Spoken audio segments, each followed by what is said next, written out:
모든 것이 주의 은혜이오니 새로운 이 한날도 오직 주의 은혜로 살아가도록 도와주옵소서. 우리의 모든 형편을 아시는 주님, 주의 크고 강하신 팔을 믿고 의지하게 하시고 우리의 인생이 늘 주의 보호하신 가운데 평안하며 기쁨이 가득 넘치게 하여 주시옵소서.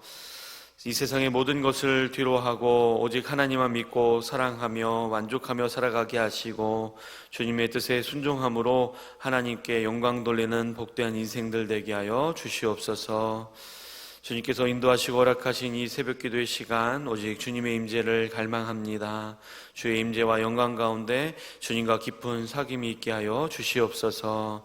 우리의 믿음의 눈을 들어 오직 주님을 바라보게 하시고 주님의 사랑의 음성을 들으며 주님 우리의 심령에 깊은 만족을 얻게 하여 주시옵소서.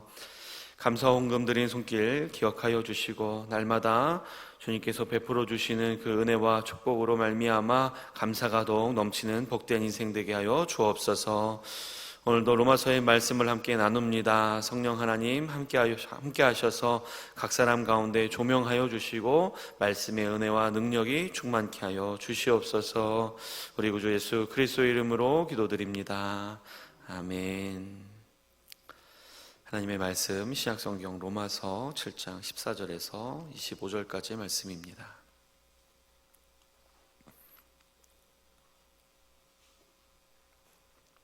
신약성경 248페이지 로마서 7장 14절에서 25절까지의 말씀 교독하고 마지막 절 합독하겠습니다. 우리가 율법은 신령한 줄 알거니와 나는 육신에 속하여 죄 아래 팔렸도다.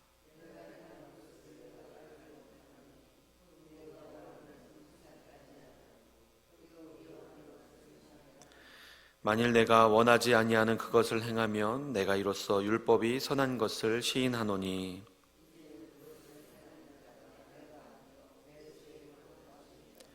내 속 곧 내 육신에 선한 것이 거하지 아니하는 줄을 아노니 원함은 내게 있으나 선을 행하는 것은 없노라.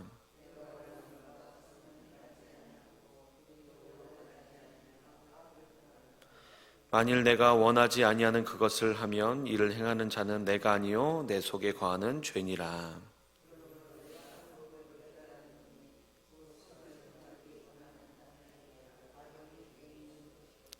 내 속사람으로는 하나님의 법을 즐거워하되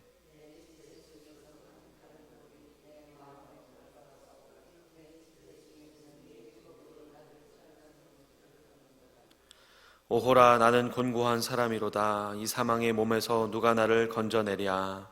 우리 주 예수 그리스도로 말미암아 하나님께 감사하리로다. 그런즉 내 자신이 마음으로는 하나님의 법을 육신으로는 죄의 법을 섬기노라. 아멘. 할렐루야. 금요일 새벽 기도에 잘 나오셨습니다. 지난밤 천둥 번개가 치고 비가 많이 왔는데 평안하셨습니까?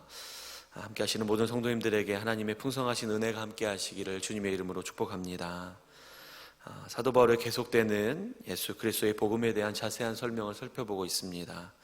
어제 말씀에서는 사람이 율법 아래 있을 때는 죄로 말미암아 사망의 열매를 맺던 자들이었지만 예수 그리스도의 몸으로 말미암아 율법에 대하여 죽임을 당한 후에는 예수 그리스도께로 가서 하나님을 위하여 생명의 열매 맺는 삶을 살게 되었음을 설명했습니다. 그러면서 7장 7절에서 율법이 죄인가? 라는 질문에 도달합니다. 왜냐하면 하나님께서 하나님의 백성들에게 주신 율법으로 말미암아 사람이 죄의 종이 되고 그 영향력 아래에 살면서 결국 사망의 열매를 맺게 되는 것처럼 보였기 때문입니다. 그러나 사람이 사망에 이르게 되는 것은 율법이 아니라 죄 때문입니다. 율법은 단지 죄를 죄로 여기게 만들어주는 역할을 하는 것입니다. 또한 하나님께서 율법을 주신 것은 범죄를 더하게 하며 죄가 더한 곳에 은혜가 더욱 넘치게 하심으로 예수 그리스도로 말미암아 하나님의 백성들에게 생명을 주시고자 함이었습니다. 그래서 사도 바울은 7장 12절에서 율법은 거룩하고 계명도 거룩하고 의로우며 선하다고 말씀했습니다. 비록 죄가 기회를 타서 율법과 계명을 이용해서 성도로 하여금 더욱 죄를 짓게 만들 수도 있지만 그것은 율법과 계명이 죄가 되고 또 악한 것이 되는 것이 아니라 하나님의 선한 것으로서 죄가 더욱 죄가 되도록 해주는 것이다 라는 것을 우리가 살펴봤습니다.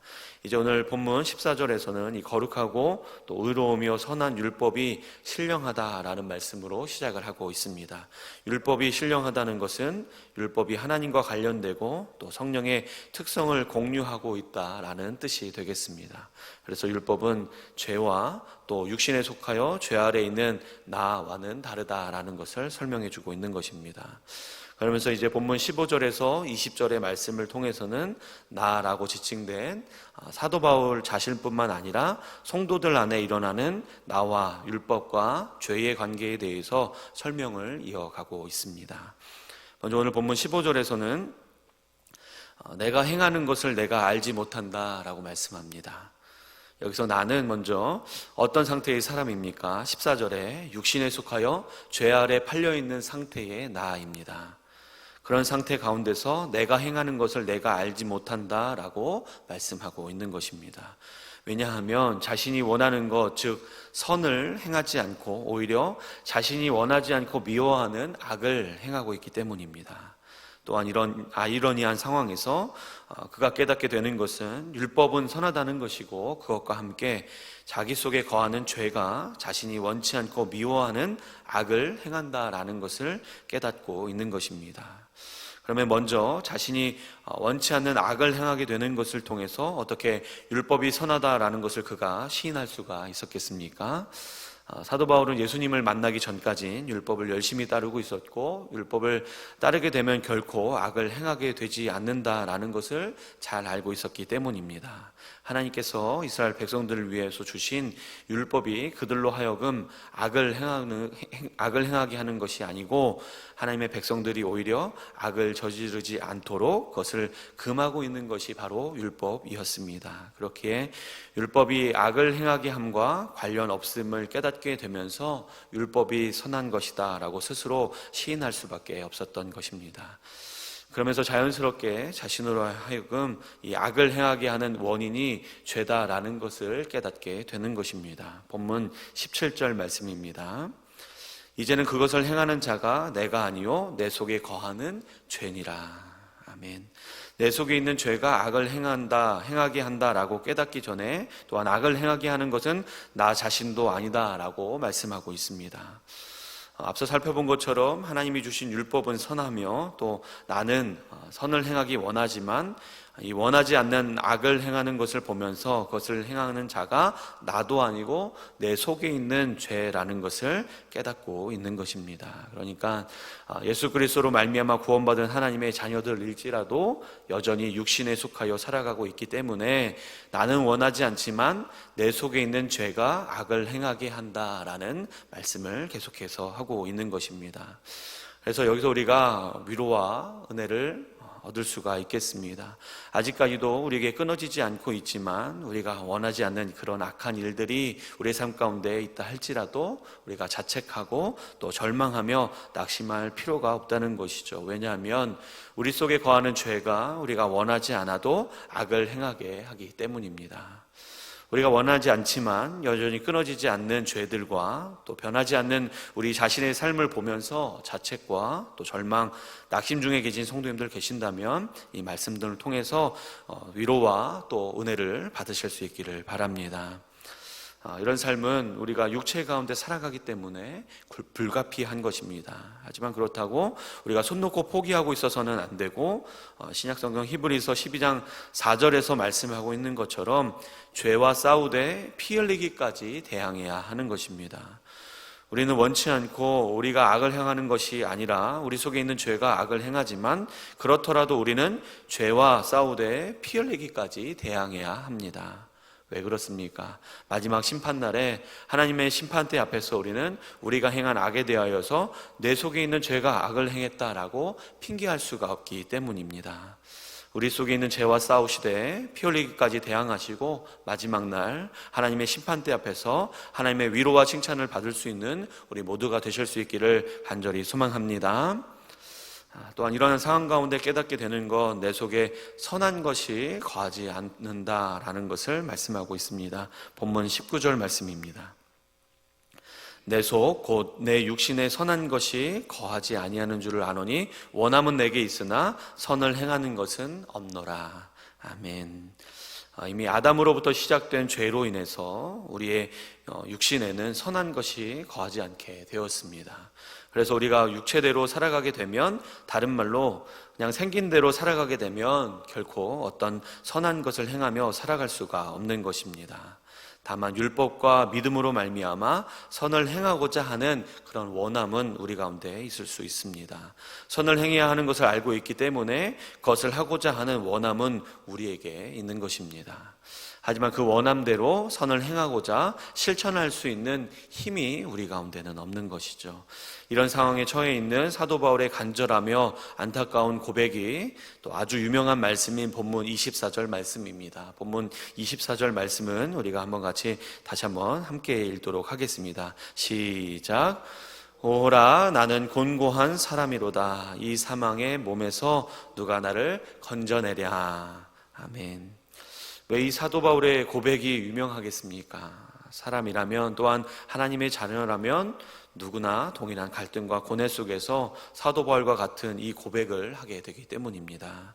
하지만 감사하게도 이 간절함이 안타까운 고백에서 끝나는 것이 아니고, 이런 곤고한 우리를 이 죄와 사망의 몸에서 건져내신 분이 바로 예수 그리스도이심을 사도 바울은 말씀하고 있습니다. 오늘 본문 마지막 절인 25절 제가 읽겠습니다. 우리 주 예수 그리스도로 말미암아 하나님께 감사하리로다. 그런즉 내 자신은 마음으로는 하나님의 법을, 육신으로는 죄의 법을 섬기노라. 아멘. 너무나 감사하게도 우리 하나님께서는 연약하며 곤고한 인생들을 불쌍히 여기셔서 죄와 사망 가운데 내버려 두지 않으시고 예수 그리스도로 말미암아 건져주시고 구원해 주셨습니다. 우리의 소망 없는 인생의 소망이 되시며, 또 선을 행하고자 하는 그런 원함만 있는 우리에게 선을 행할 수 있는 그런 힘과 능력이 되시는 예수 그리스도를 보내주신 것입니다. 그로 말미암아 우리는 여전히 우리 속에 있는 죄와 싸우되 피 흘리기까지 대항할 수 있고, 또한 대항할 뿐만 아니라 예수 그리스도께서 이미 십자가에서 사망의 권세를 이기신 그 승리로 인해서 반드시 승리를 취할 수가 있는 것입니다. 혹 여러 가지 이유로 오늘 무거운 마음 가지고 나오신 성도님들 계신다면, 우리 곤고한 인생들의 소망이 되시며 또 구원과 생명이 되시는 예수 그리스도를 믿음으로 더욱 붙드실 수 있기를 간절히 소망합니다. 우리의 힘으로 살아갈 수 없는 우리의 믿음의 삶, 오늘도 오직 예수 그리스도를 믿음으로 붙들며 또한 하나님께 감사하며 하나님이 베풀어 주시는 그 은혜와 축복 가운데 살아가시는 모든 새벽기도의 성도님들 되실 수 있기를 주님의 이름으로 축복합니다. 아멘. 들으신 말씀 가지고 함께 기도하고, 또 오늘 기도 제목 내신 두 가정 위해서 함께 기도하겠습니다. 장인정 집사님, 우리 집사님의 가정과 아들, 딸 가정 하나님 안에서 하나 되게 하소서, 또 이웃들과 사랑을 나누며 생활하도록 인도하소서 기도해 주시고, 최순자 권사님 가족 건강, 성령 충만, 자녀손들 믿음으로 하나 되며 좋은 친구 만나고 앞길 인도하시도록, 또 이웃을 돌아보며 은혜 충만하도록 기도해 주시기를 바랍니다. 또한 우리 환우들과 우리 의동교회와 나라를 위해서 기도하시고, 또 가지고 나오신 기도 제목 가지고 기도하신 후에 자유롭게 돌아가도록 하겠습니다. 함께 기도하겠습니다.